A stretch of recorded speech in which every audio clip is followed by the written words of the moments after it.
श्रीमन्नारायण नारायण नारायण श्रीमन्नारायण श्रीमन्नारायण नारायण नारायण श्रीमन्नारायण। ओ श्रीमन्नारायण भगवान को, पशुपतिनाथ भगवान को। प्रसंग कस्तो छ त भन्दा जब पाण्डवहरूको दुःख विपत्ति वनवासमा भयो, अति दयनीय अवस्थामा पुग्नुभयो, भगवानले आएर पाण्डवहरूलाई भन्दै हुनुहुन्छ, हे पाण्डवहरू, तिमीहरूले पुरुषोत्तमको अवहेलना गर्यौ, पुरुषोत्तम भगवानको सेवा गर्यौ न, पुरुषोत्तम मासमा व्रत अनुष्ठान गर्नुपर्ने कर्महरू तिमीहरूबाट भएन। यी द्रौपदीले पनि पूर्व जन्ममा पुरुषोत्तमको अवहेलना गरिन्, तसर्थ आज यो स्थिति सिर्जना हो। यिनले भारी सभाका बिचमा अपमानित हुनु पर्यो भनेर प्रसङ्ग बताउँदै हुन्छ। कस्तो थियो त द्रौपदीको पूर्व जन्म भन्दा मेधावी नाम गरेका ज्ञानवान ऋषि हुनुहुन्थ्यो, ब्रह्मज्ञानी ऋषि, जसकी पुत्री मेधावी पुत्री भनेर पूर्व जन्ममा द्रौपदी रहेकी थिए। जन्मै बित्तिकै आमाको बाल्यकालमै देहावसान भयो। मेधावी ऋषिले हुर्काउनु भयो, बढाउनु भयो, योग्य बनाउनु भयो, सारा धर्म कर्मका नियम नीतिका विषयमा शिक्षा दिनुभयो। पछि विवाह गर्ने समय भयो, वर खोज्दा खोज्दै कोही योग्य वर पनि भेटिएन। मेधावी ऋषिको पनि प्राण पखेर उडेर गयो। जङ्गलमा अरू कोही थिएनन्, सबै अन्य ऋषि कुमारहरू जति तपस्या गर्न बसेका गुरुकुलमा बसेका थिए उनीहरू आए, ऋषिको शरीरलाई अन्त्येष्टि कर्म गराए। गर्नुपर्ने सबै कर्म उनै मेधावी पुत्रीले सम्पन्न गरिन्। जङ्गलमा एक्लै बसेको अवस्थामा विभिन्न प्रकारका दुःखका समुद्रमा डुबुल्की मार्दै शोकाग्निले जलिरहेकी यस्ती मेधावी पुत्रीलाई उद्धार गर्न, कल्याण गर्न, उपदेश गर्नका लागि मेधावी ऋषिका परम मित्र हुनुभएका महामुनि दुर्वासा आउनुभयो।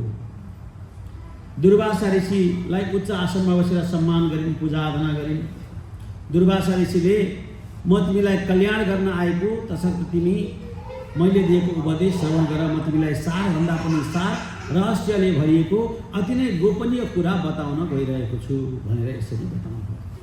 ब्राह्मण कन्या मेधावी कन्याले सोधेकी छिन्, भगवान, मेरो यो वृषणी हुने अवस्था आएको छ। अब यो अवस्था भइसक्यो, जङ्गलमा एक्लै पिता माता नै नभएकी कन्यालाई कसैले विवाह गर्न पनि चाहँदैनन्।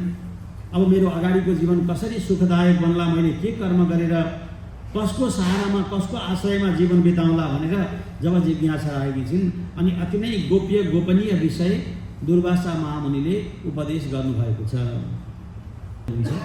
के भन्नुभयो त दुर्वासाले भन्दा, श्रेणु सुन्दरी वक्ष्यामि गुह्यात् गुह्यतरं महत् आख्येय नैव कस्यापि तदर्थं तु विचारितम्। हे कल्याणी, हे देवी, म तिमीलाई एउटा अति नै गोप्य प्रसङ्ग बताउन गइरहेको छु। न कस्यापि पूर्वम वृतम, पहिले कसैका लागि पनि यो गोप्य कुरो बताइएको छैन, अति नै गोप्य। केवल तिम्रो दुःख, तिम्रो यो दयनीय अवस्था देखेर तिम्रै परम कल्याणका लागि मात्रै मैले यो सबै शास्त्रको सार स्वरूप निचोड कुरा तिमीलाई बताउन गइरहेको छु। यस्तो परम गोप्य कुरा तिमीलाई उपदेश गर्दछु, तिमीले ध्यान दिएर सुन र त्यो अनुसारको कर्म गर। के भन्नुहुन्छ त भन्दा, न विस्तारम करिष्यामि समासे न ब्रवीमिते। सबै यसको व्याख्या गरेर विस्तार गरेर सबै कुरा बताउने समय त मलाई छैन, किनभने म नारायण आश्रममा बद्रीनाथ भगवानको दर्शन गर्न, उनै नारायण ऋषिको दर्शन गर्न म जान लागेको। तसर्थ म तिमीलाई समासे न ब्रवीमिते भन्नुहुन्छ। एउटा समास विधि र एउटा व्यास विधि हुन्छ। चन्द्रमाको जस्तै मुख छ जसको भन्नु भनेदेखि त्यो चाहिँ के पो व्यास विधि हो, लामो। चन्द्रमाको जस्तै मुख छ जसको भन्दा यति धेरै शब्द भन्नु पर्यो नि। त्यसलाई समास गराउने चन्द्रमुखी भन्दा यतिमै सकियो, आखिर कुरा त त्यही भने। यस्तै समासेन ब्रवीमि भनेको म सबै विस्तारमा बताउने त फुर्सद छैन, तर एकदम सारांशमा तिमीलाई छोट्याएर यो कुरा बताउँछु। समासेन ब्रवीमिते। अब आउने 3 महिनापछि हे देवी, पुरुषोत्तम नाम गरेको मास आउँदैछ भनेपछि पुरुषोत्तम आउनुभन्दा 3 महिना पहिलेको यो प्रसङ्ग रहेछ। तस्मिन् स्नातो नरस्तीर्थे मुच्यते भ्रूणहत्या। यदि पुरुषोत्तमको समयमा पुरुषोत्तम महिनामा स्नान गर्दाखेरि पनि हे पुरुषोत्तम भन्दै स्नान गर्यो भने त्यसले ठुला ठुला पापहरू बाल हत्या गरेका भ्रूण हत्या गरेका जस्ता दोषहरूबाट पनि छुटकारा पाउँदछ। महापाप बताइएको छ, भ्रूण हत्या गर्नु पनि महापाप बताइएको छ। यस्ता यस्ता दोषहरू पनि निवारण हुन्छन् स्नान मात्रै गर्दा, अरू धेरै कुरा गर्नै पर्दैन। तीर्थमा स्नान गर्दैछु भन्ने भाव राख्नु पर्दछ। सकिन्छ भने नदीमा जाने, बग्ने नदी जल प्रवाह भइरहेको यस्तो ठाउँमा गएर स्नान गर्नु अति उत्तम मानिन्छ। भएन भने जम्मा भइरहेका कुनै तलाउहरूमै गएर स्नान गर्न पनि सकियो, त्यो पनि भएन। घरकै स्नानगारलाई पनि गङ्गा सम्झेर गङ्गा गङ्गेति यो ब्रूयात् योजनानां सतैरपि भस्मीभवन्ति तस्यासु महापातक कोटय। हे गङ्गे हे गङ्गे हे गङ्गे भन्दै स्नान गर्यो भने हजारौँ योजन टाढा बसेर पनि गङ्गा गङ्गा भन्दै स्नान गरेको छ भने गङ्गाजी त्यहीँ आउनुहुन्छ, उसका सबै पापहरू पखालिन्छन्। यसरी पुराणहरूले भनेका छन्। भनेपछि स्नान मात्रै गर्दाखेरि त्यति धेरै पुण्य प्राप्ति हुन्छ देवी। त्यस्तो गोप्य विषय म तिमीलाई उपदेश गर्न गइरहेको छु। योभन्दा पुण्यदायक, यो जति फल दिन सक्ने अरू कुनै महिना, कार्तिक आदि शुच सुन्दरी न, कार्तिक आदि महिनाहरू अति नै पुण्यदायक महिना मानिन्छन्। यी महिनामा जति पुण्य प्राप्ति हुन्छ त्योभन्दा पनि 10औं गुणा बढी पुण्य प्राप्ति हुन्छ पुरुषोत्तम भगवानको सेवा गर्दा, पुरुषोत्तम महिनामा स्नान गर्दा। सबै महिनाहरू, सबै पक्षहरू, सबै पर्वहरू, अन्य अन्य जति पनि कर्महरू छन्, पुरुषोत्तम मासस्य कलां नार्हन्ति षोडशीं। पुरुषोत्तम महिनाका अगाडि 16 कला मध्येमा एक कला पनि हुँदैनन्। जम्मा 16 कलाको परिपूर्ण हुन्छ कि चन्द्रमा पूर्णिमाका दिनमा 16 कलाले युक्त भएका चन्द्रमा हुनुहुन्छ। पुरा चन्द्रमा फुल मुन 16 आना ठिक भन्छ नि, के भन्नु पर्ने 16 आना। 16 आनाको चाहिँ के हुँदो रहेछ, तोला पुग्दो रहेछ। 4 आना 8 आना 12 आना अनि 16 आना भएपछि 1 तोला हो नि त हैन। अनि 16 आना चाहिँ 16 चाहिँ के त परिपूर्ण, 16 कला चाहिँ परिपूर्ण भनेपछि त्यो 16 कला मध्येको 1 कला बराबर पनि हुँदैन। अरू जति तीर्थ व्रत पुण्य मास पक्ष आदिका व्रत अनुष्ठानहरू छन्, पुरुषोत्तम महिना त्यति पुण्यदायक महिना छ। तर फेरि यो त अति नै पुण्यदायक रहेछ। अब विवाह गर्न वैशाख होइन माघ फागुन यस्ता महिना किन चाहियो, यही बेलामा ठोकिहालौँ भन्ने चाहिँ होइन। कृष्णचन्द्र भगवानको हामीले पहिल्यै श्रवण गऱ्यौँ नि, सर्वे मासा सकामाश्च निष्कामोयम मया कृत। भगवानले पहिल्यै भनिसक्नु भएको छ सबै महिनाहरू सकाम कर्म गर्ने महिना हुन्, तर पुरुषोत्तम महिना चाहिँ निष्काम कर्म गर्ने महिना हो। तसर्थ यस्तो उत्तम महिना, सबैभन्दा उत्तम महिना, अरू बेलाको भन्दा चाहिँ अझै 16 कला बढी पुण्य प्राप्ति हुने यत्रो महिनामा जे गर्न नि हुन्छ भन्ने चाहिँ होइन। निष्काम कर्म गर्ने, भगवानको सेवा गर्ने, अनुष्ठान गर्ने, व्रत गर्ने, जप गर्ने, दान गर्ने, आफूले मन्त्र जपहरू अनुसन्धानहरू गर्ने, यस्ता यस्ता शुभ कर्म गर्ने यो समय हो। यति बेला गरेका यी कर्मले चाहिँ अति नै ठुलो पुण्य प्राप्ति हुन्छ। तर कामना राखेर घर पूजा गर्ने, रुद्री गर्ने, होम गर्ने, पुराण लगाउने, सप्ताह वाचन गर्ने, पितृमोक्षका लागि यज्ञ गर्ने, यस्ता यस्ता गरिन्छन् भने त्यो चाहिँ सकाम कर्म हो। सकाम कर्म चाहिँ यस्तो बेलामा नगर्नु भनेर सुरुमै सर्वे मासा सकामाश्च निष्कामोयम मया कृत भगवानले भन्नुभयो। अनि निष्काम कर्म गर्ने यो महिना हो। साधनानि समस्तानि निगभोक्तानि, यानि चाहिँ जति पनि वेदादि शास्त्रहरूले पुण्य प्राप्तिका लागि साधनहरू बताएका छन्, ती सबै साधनहरू मध्येमा सर्वोत्तम साधन चाहिँ यो पुरुषोत्तम भगवानको सेवा आराधना गर्ने हो। गङ्गा स्नान गर्दा प्राप्त गर्न नसकेको पुण्य, गोदावरी आदि तीर्थमा गएर सत्कर्म गर्दा प्राप्त गर्न नसकेको पुण्य, सिंह राशिमा बृहस्पति गएको बेलामा तीर्थमा गएर स्नान गर्दा प्राप्त हुने जो पुण्य छ, त्योभन्दा पनि हजारौँ गुणा बढी पुण्य पुरुषोत्तम भगवानको सेवा आराधना गर्दा प्राप्ति हुन्छ। हे देवी, यस्तो अति नै उत्तम समय अबको 3 महिनामा आउँदैछ। दुर्वासा ऋषिले भन्नुभयो श्रीकृष्ण बल्लभो मासो नामना च पुरुषोत्तम। यो भगवान श्रीकृष्णको अति नै प्रिय महिना भएको हुनाले यसको नाम राखियो पुरुषोत्तम, सबैभन्दा उत्तम। भगवान कृष्ण पुरुषोत्तम भइबक्छन्। उत्तम पुरुषस्तन्य भन्दै भन्दै गीतामा बताइयो नि, लोके वेदे च कथितो पुरुषोत्तम, लोकमा पनि वेदमा पनि सबैतिरबाट त्यो परम उत्तम पुरुष भएको हुनाले उसलाई पुरुषोत्तम भनिएको भनेर भगवानको परत्व सिद्धि गरिएको छ गीताको 15औं अध्यायमा। भगवानको परत्व सिद्धि, भगवान नै सबैभन्दा परको, सूक्ष्मभन्दा सूक्ष्म, अणो अणियान महतो महियान भनेर जो वेदादि शास्त्रहरूले भने अणुमा सबैभन्दा अणुको त भन्दा त्यही भगवान, ठुलोमा सबैभन्दा ठुलो को त भन्दा त्यही भगवान। त्यस्तो परत्व भगवान जो बस्छन् छ उहाँ चाहिँ पुरुषोत्तम। उनै पुरुषोत्तम भगवानको अति नै प्रिय महिना हो यो पुरुषोत्तम मास। तसर्थ हे कन्या, हे देवी, तिमीले सम्पूर्ण भावले यो पुरुषोत्तम भगवानको सेवा गर। यो सेवा गर्नाले भगवान पुरुषोत्तम प्रसन्न हुनुहुन्छ। जसरी आगोको एक झिल्काले सुकेको यति धेरै झारहरूको थुप्रो पनि एकैछिनमा खरानी बनाइदिन्छ। हेर्दाखेरि हो कत्रो पर्वत रहेछ, जत्रो रहेछ थुप्रो भनौँ भने पनि एक आगाको झिल्को त्यहाँ पुर्याइदियो भनेदेखि एकैछिनमा खरानी भएर भुइँमा भस्मसात हुन्छ। त्यस्तै प्रकारले पुरुषोत्तम भगवानको कृपाले समस्याका, सङ्कटका, आपत्तिका, विपत्तिका, दुःखका, अनेक प्रकारका जति पनि थुप्राहरू थुप्रिँदै थुप्रिँदै थुप्रिँदै थुप्रिँदै गएका छन्, पुरुषोत्तम भनिसक्दा त्यो आगाका झिल्काले सबै जलाए जस्तो एकैचोटि जलाएर खरानी पार्दछन्। बोल पुरुषोत्तम भगवानको।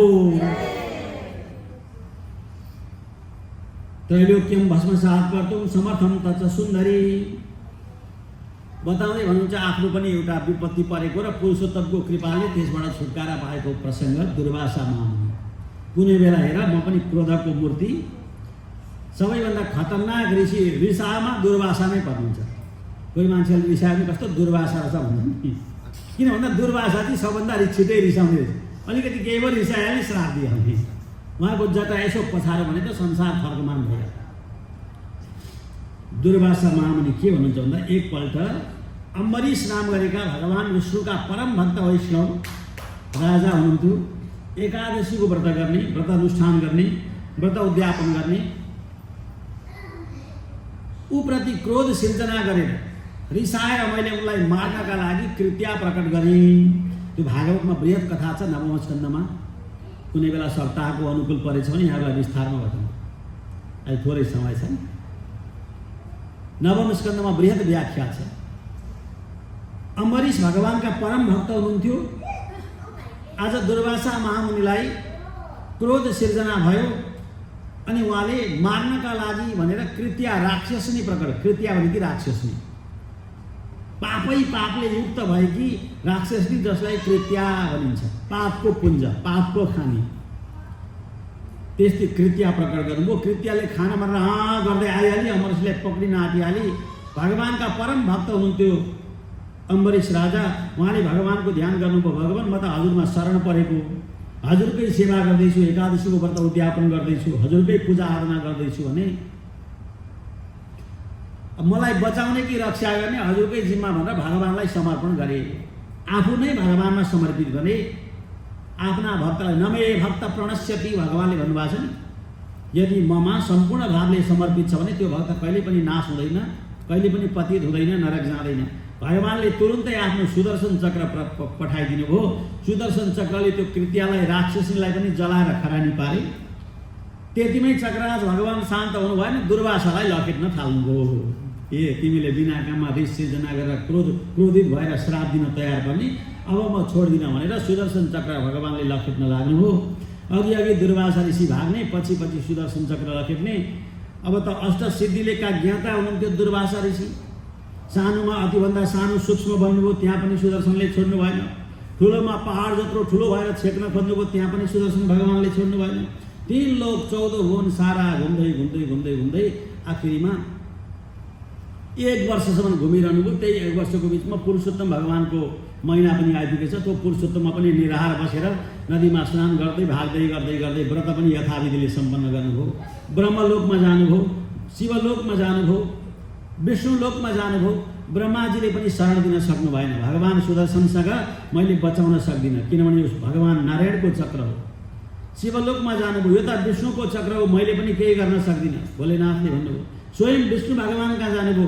यो चक्र मेरा भक्तलाई रक्षा गर्न भनेर मैले दिएको हो, तसर्थ मेरा बसमा पनि छैन, मैले पनि रक्षा गर्दिनँ। किन भन्दा तिमीले मेरा भक्तको तिरस्कार गर्यौ। केही नचलेर अन्तिममा आएर उनै अम्बरीशका शरणमा पर्नु हो। आज पुरुषोत्तम भगवानको आराधना गरेको पुण्यले गरिकन अनि एकादशीको व्रत गर्दै गर्नुभएका, व्रत उद्यापन गरिरहनुभएका यस्ता अम्बरीश राजाले भगवान, हे चक्रराज भगवान, यी ब्राह्मणका लागि हजुर शान्त बनिदिनुहोस् भनेर प्रार्थना गर्ने बित्तिकै सुदर्शन चक्र अलग हुनुभयो, शान्त भयो। आज दुर्वासाले त्यो कुरो यहाँ बताउँदै हुनुहुन्छ, हे देवी, त्रैलोक्यम भस्मसात कर्तुम समर्थम तच्च सुन्दरी, तीन लोकलाई एकैछिनमा खरानी पार्न सक्ने त्यस्तो महाप्रलयनकारी सुदर्शन चक्र पनि भगवानको कृपाले, पुरुषोत्तमको कृपाले गरिकन मेरा अगाडि शान्ति प्रदायक बनेर म रक्षित भएँ भने यस्तो सुदर्शन चक्रबाट शुद्ध रक्षा प्राप्ति गरेको मैले पुरुषोत्तमको आशीर्वादद्वारा हो। देवी, तिमी पनि यिनै पुरुषोत्तम भगवानको सेवा आराधना गर। तस्माद भजस्व सुभगे श्रीमन्तम पुरुषोत्तमम।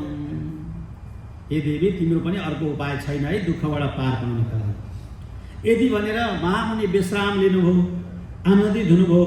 भगवान श्रीकृष्णले पाण्डवहरूलाई बताउँदै हुनुहुन्छ, हे पाण्डवहरू हो, हे देवी द्रौपदी, यति भनिसकेपछि पूर्व जन्ममा तिमी मेधादेवी पुत्री, तिमीले के भनेको त भन्दा न मह्यम रोचते ब्रह्मन् यदुक्तम भवता मुनि। हे ऋषिवर, तपाईँले जे जे भन्नुभयो त्यो कुरोले मलाई ठिक लागेन। सिधै त्यस्ता ऋषिका अगाडि यसो पो भयो, मलाई त्यो कुरोले खासै खुसी पारेन।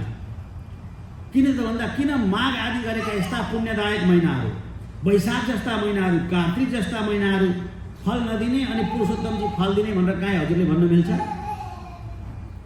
वैशाख महिनाको सेवा गर्दा थिए, वैशाख महिनाको पूजा गरेको फल नमिल्ने हो र? जति अन्य पूजा आराधना गर्ने अन्य देवताहरू कति हुनुहुन्छ? के जगदम्बिका भवानी दुर्गाले आफ्ना भक्तहरूलाई कृपा गर्न छोड्नु भयो र? गणेश सेविता किम्बा न संगच्छन्ति कामिताम। के गणेशजीले अब विघ्न बाधा हटाउन, मनोकामना पुरा गर्न छोडिदिनु भएको छ र? तपाईँले त ती कुरा त कुनै भन्नु भएन। गणेश पूजा गर, दुर्गाको पूजा गर, व्यतिपात आदि गरेका योगहरूको पूजा गर, शिवजीको आराधना गर, अन्य अन्य देवताहरूको पूजा गर, यस्तो त तपाईँले भन्नु भएन। यो सूर्य सङ्क्रान्ति नपर्ने दुईटा औँसीको बिचमा सङ्क्रान्ति आउँदै नआउने, यो अति नै अशुद्ध महिना भनेर सबैले तिरस्कार गरेको असङ्क्रान्ति त यो महिना कसरी यो चाहिँ सबैभन्दा पवित्र भयो? भगवान श्रीहरिले कि आफ्ना भक्तलाई दुःखको समुद्रबाट पार लगाउन छोड्नु भयो र? एकादशी जस्ता व्रतहरू पुण्य दिन छोडेर रामाद्वा जानकी नजाने शङ्करा पार्वतीपति। मेरो विचारमा त जानकीपति भगवान श्रीराम र उमापति भगवान महादेव नै सर्वसिद्धि प्रदायक हुनुहुन्छ, कल्याणकारी हुनुहुन्छ, दुःखको समुद्रबाट पार लगाउने हुनुहुन्छ। राम र शिवको सेवा नै सबैभन्दा ठुलो सेवा हो, मेरा बुद्धिले यसो भन्छ। तसर्थ तपाईँको यो कुराले मलाई प्रसन्न गराएन भनेर यसरी सिधै मेधावी पुत्रीले भन्नु। नान्य कोपी महान देवो यो मे दुःखम व्यापोहते। तसर्थ म निश्चयसँग भन्न सक्छु, भगवान श्रीरामको भक्ति गरौँ भने अथवा भोलेनाथको भक्ति गरौँ भने नै मेरो दुःख टर्छ। अरू यो पुरुषोत्तम महिना असङ्क्रान्तियुत, यो सङ्क्रान्ति नै नपरेको, यो अशुद्ध मल भनेर सबैले तिरस्कार गरिएको यो अधिक महिना, यसमा चाहिँ व्रत अनुष्ठान गरेर मेरो कल्याण हुन्छ भन्ने कुरामा म विश्वास गर्दिनँ। हजुर जस्ता ज्ञानी तपस्वी त्रिकालदर्शी ब्रह्मवादी ऋषिले पनि यस्तो अशुद्ध कुरालाई पनि शुद्ध हो भनेर भन्नुहुन्छ भनेर पो भनिन्छ। दुर्वासा महामुनिलाई यति प्रश्न गर्ने क्षमता जो कोहीमा हुँदैन। आज मेधावी पुत्रीले आफ्नै आश्रममा आउनुभएका दुर्वासालाई भन्दछिन्, तपाईँ जस्ता ज्ञानी ब्रह्मवादी सर्वशक्ति सम्पन्न महर्षिले यति अशुद्ध महिनालाई पनि शुद्ध हो, कल्याणकारी हो भनेर कसरी भन्न सक्नुभयो भनिन्छ। कृष्णचन्द्र भगवानको दुर्वासा ऋषिका त आँखाहरू राता राता भए, ओठहरू फटफडाउन थाले, ती जटाहरू ठाडा ठाडा हुन लागे, सबै रोमहरू ठाडा भए, अरूलाई भए तुरुन्तै श्राप दिएर ती भस्म खरानी पारिहाल्नुहुन्थ्यो। तर के भन्नुहुन्छ? पितृहीना कुमारीयम बाला दुख्ना निजन्जिता। यो बामा पनि नभएकी, भर्खरै पिताजी मरेर शोकमा डुबेकी, दुःखको समुद्रमा, शोकको समुद्रमा डुबुल्की मारेकी, शोकाग्निमा जलिरहेकी यी कुमारी बालिका नै छन्। यदि अबोध छिन् तसर्थ यिनलाई श्राप दिनु हुँदैन भनेर धैर्य धारण गर्नु। सच्चिदानन्द भगवानको अति नै उग्र श्राप मैले दिइहालेँ भने यी कुमारीले कसरी सहलिन् मेरो श्राप? दुर्वासा मामुनिले यस्तो विचार गर्नु, मैले यदि श्राप दिइहालेँ भने यी बालिकाले, यी कन्याले मेरो श्राप कसरी सहलिन्? इन्द्रादि देवताहरू हिजोका प्रसङ्गमा हामीले श्रवण गऱ्यौँ। स्वयं कृष्ण र रुक्मिणीलाई पनि आफ्नो रथ तान्नका लागि त्यो जुवामा जोतेर आफूति रथमा बसेर ल छिटो कुदा भन्न सक्ने यस्ता महामुनि। दारुण श्राप मैले दिएँ भने यिनले सहन सक्दिनन् भनेर धैर्य धारण गर्नुभयो। अति नै क्रोधलाई पनि शान्त गराउनुभयो अनि भन्नुभयो, अहो बाले नमे कोपो मित्रजे त्वयि कश्चन भन्नुहुन्छ। ममा आएको कोप जति पनि रिस थियो त्यो मैले शान्त गराएँ, किनभने मित्रजे तिम्रा बा मेरा मित्र हुन्, तिमी कन्या नै छेउ, बालिका नै छेउ, आफ्नै साथीकी छोरी भएको हुनाले मैले धैर्य धारण गरेकी छु। हे देवी, हे कन्या, तिम्रो यो सारा दुःख हटाउने प्रयत्न मैले गरेको थिएँ, तर निर्भाग्य तिमी त भाग्यबाट च्युत भएकी रहेछौ। यथा रुचि तथा कुरो, अब मैले तिमीलाई भन्नु केही छैन, जे मन लाग्छ त्यही गर। कि आफू जान्नु कि भनेको मान्नु भने हुन्छ नि नेपालीमा। कि आफैले जान्नु गर्नुपर्ने कर्तव्य के हो भनेर त्यो गर्नु, कि त जान्नेले भनेको मान्नु। जान्नेले भनेको नि मान्दैन, आफू पनि जान्दैन भने त्यो जति पतित संसारमा कोही हुन सक्दैन। बोल कृष्णचन्द्र भगवानको। आज यिनलाई ऋषिले के भन्नु चाहँदाखेरि यथा रुचि तथा कुरु, तिमी पनि जे मन लाग्छ त्यही गर। अब मैले भनेको मान्दैन भने के लाग्छ, जे मन लाग्छ त्यही गर। तर हे देवी, एउटा कुरो तिमी निश्चित तिमीलाई भन्छु, तिमीले जो पुरुषोत्तम भगवानको तिरस्कार गरेकी छौ, पुरुषोत्तम भगवानलाई अनादर गरेकी छौ, स्वयं भगवानको परम प्रिय महिना पुरुषोत्तमको अनादर गरेको यो फल तिमीले यो जन्ममा अथवा अर्को जन्ममा पनि तिमीले भोग्नै पर्दछ। यति चाहिँ म निश्चित रूपमा तिमीलाई भन्दछु। सर्वथा त्वफलं भाति इह वा परजन्मनि, मान्छेले गरेको जन्ममा जति पनि कर्म गरेको छ त्यो कर्मको फल नभोगी सकिँदैन। नाभुक्तम क्षीयते कर्म कल्पकोटि शतैरपि भनेको छ। करोड जन्म नै किन नबितुन्? जम्मा 84 लाख जन्म हुन्छन् भनेर बताएको छ। 84 लाख जन्ममा के त भन्दा स्थावरम 20 लक्षम, 20 लाख पल्ट स्थावर जन्महरू हुन्छन्। पहाड पर्वत लता वृक्ष गुल्म बल्ली आदि गरेका यी सबै जन्महरू 20 लाख पल्ट हुन्छन्। जलजम नभलक्षकम 9 लाख पल्ट जलका जन्तुको जन्म हुन्छ। कृमिच रुद्रलक्षम स्या, किरा फट्याङ्ग्रा जातिको जन्म 11 लाख पल्ट हुन्छ। 10 लक्षम च पाक्षिण, 10 लाख पल्ट पंक्षी जातिको आकाशमा उड्ने चरा जातिको जन्म हुन्छ। 63 लक्षम पशूनाम च, 30 लाख पल्ट 2 खुट्टे 4 खुट्टे पशु जातिको जन्म हुन्छ। 4 लक्षम च बानरा, 4 लाख पल्ट बानर जातिको जन्म हुन्छ। 84 लाख यसरी पुग्दछ। तत्पश्चात मानुषम प्राप्य शुभ कर्माणि साधये, मान्छेको जन्म त त्यो 84 लाख पछिको जन्म हो। तसर्थ मान्छेको जन्म विशिष्ट जन्म भएको हुँदा यो जन्ममा शुभ कर्म गर्नु। यहाँ त 84 लाखको कुरा गरियो। पुराणले के भन्छ? नाभुक्तम क्षीयते कर्म कल्पकोटि शतैरपि, कल्प बितुन् अथवा करोड जन्म नै किन नबितुन्, आफूले गरेका कर्मको फल नभोगिकन सकिँदैन। जो कर्म गरेको छ त्यसको फल भोग्नै पर्छ। राम्रो गरे राम्रै फल, नराम्रो गरे नराम्रै फल। घरि नरक जानु पर्ला, घरि स्वर्ग प्राप्ति होला, घरि मानवै भएर जन्मिनु पर्ला, घरि पशु पक्षी अन्य जनावरहरूको जन्ममा जानु पर्ला, तर फल चाहिँ कुनै न कुनै रूपले भोगिरहनु पर्छ। सानातिना दोष पापहरू छन् भने मान्छे हुँदा मान्छेको शरीर रहन्जेलसम्ममै दुःखको समुद्रमा परेर भोगिन्छ। अझै धेरै गरेको छ भने नरक गएर भोगिन्छ। अझै धेरै छ अरू जन्ममा जाने खालको छ भने अरू जन्ममा गएर पनि भोग्नु पर्दछ। आफूले गरेका कर्मको फल भोग्नै पर्दछ।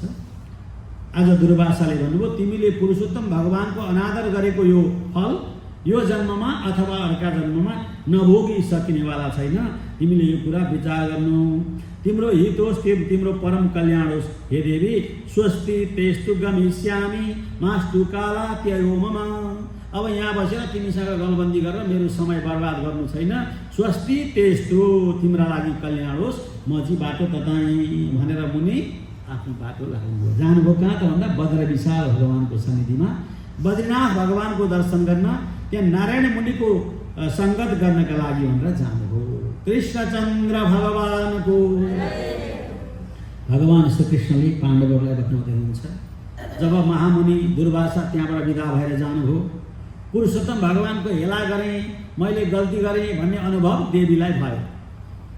मुनिका अगाडि मैले यस्तो व्यवहार, यस्तो प्रतिप्रश्न गर्न हुँदैन थियो। आज मैले पुरुषोत्तमको तिरस्कार गरेँ, अब के गर्ने होला भनेर छटपटाउन लागिन्। अब त कल्याण होला कि भनेर महामुनिको दर्शन पाएकी थियो, अनुरूप गरेको भए परम कल्याण भइहाल्थ्यो।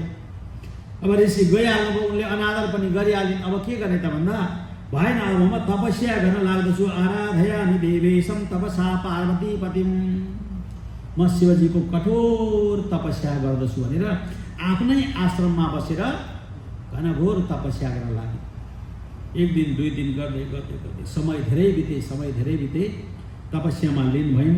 आज सुतजी महाराजले नैमिषारण्य तीर्थमा ऋषि महर्षिहरूलाई, त्यहाँ यज्ञ गरेर बस्नुभएका ब्रह्मवादी ब्राह्मणहरूलाई बताउँदै हुनुहुन्छ, हे ऋषिवरहरू, सारा वेदले, पुराणले, शास्त्रहरूले बताएका विषयहरूको अनुभव गर्दै गर्दै आफूले पुरुषोत्तमको अनादर गरेको पाप पनि पखालियोस् र आफूले मनोवाञ्छा सिद्ध गर्ने फल प्राप्ति गरौँ भन्ने उद्देश्यले यस्ता प्रकारले आज मेधादेवी कन्याले, पुत्रीले कठोर तपस्या, उमापति महादेवको तपस्या गर्न लागेकी छिन्। धेरै समयसम्म तपस्या गर्न लागेकी छिन्। भगवान कहिले प्रसन्न हुनुहुन्छ, कसरी प्रसन्न हुनुहुन्छ, प्रसन्न भएपछि के वरदान माग्छिन्, त्यसपछि पुण्य प्रदान भगवानले कसरी गर्नुहुन्छ, कस्तो खालको आशीर्वाद वरदान दिनुहुन्छ, यी सबै वृत्तान्त हामीहरू अर्को अध्यायमा भोलि श्रवण गर्दछौँ। यी आजका कथाले, पाठले, भगवान नाम सङ्कीर्तन, यो दिव्य दिनको पवित्र सत्सङ्गत महोत्सवले हामी सबैमा भगवान पुरुषोत्तमप्रति प्रेम जागृत होस्, श्रद्धा जागृत होस्, हामी सबैको परम कल्याण होस्। पद्मिनी एकादशीको यो शुभ दिनमा भगवानको सेवा आराधना गरेको पुण्यले गरिकन हामीहरू परम पवित्र बन्न सकौँ, यो विषय निवेदन गर्दै आजको कथा प्रसङ्गलाई म विराम गर्दछु। बोल पुरुषोत्तम भगवानको, श्री पशुपतिनाथ भगवानको, भज गो